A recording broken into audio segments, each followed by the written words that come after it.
Media, karibu kwenye mbilinge za kimichezo, na hicho ni kikosi cha Young Africans wakiwasili hapa kwenye Bandari Salama Zanzibar kwenye michuano ya Muungano Cup. Na hicho ni kikosi cha Young Africans ambacho kinawasili hivi sasa kikitokea jijini Dar es Salaam. Kama unavyoona mbele yako ni Mshele, goalkeeper wa Young Africans, nyuma yake ni Lepu, striker wa Young Africans. Kama unavyoona mtazamaji wa The Lane Media, hicho ni kikosi cha Young Africans kikiwa kinazidi kuwasili hapa Bandari Salama ya Dar es Salaam kwa ajili ya maandalizi ya michuano ya Muungano Cup, michuano ambayo inaenda kukutanisha timu kutoka bara na timu kutoka visiwani Zanzibar. Huyo ni fitness coach wa Young Africans akiwasili hapa kama unavyoona, na pia vile benchi la ufundi kama unavyoona Damaro Kamala, na yeye ni sehemu ya kikosi ambacho kimewasili hapa mtazamaji. Kama unavyoona huyo ni coach wa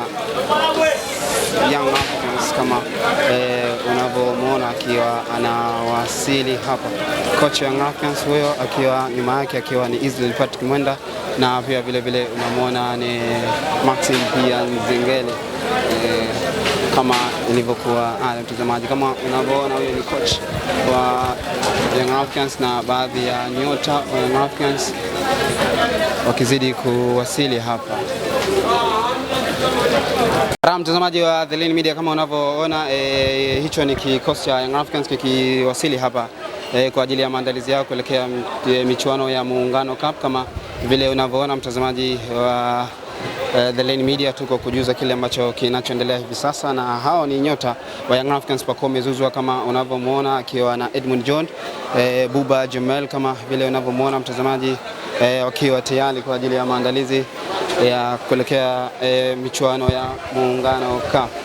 Kama unavyoona mvua inazidi kuendelea kuonyesha hapa visiwani Zanzibar, na hao ni nyota wa Young Africans tayari walishawasili ambao wana mchezo wao dhidi ya Mwembe Makundi. Kama unavyoona wakiwasili hapa mtazamaji wa The Lane Media.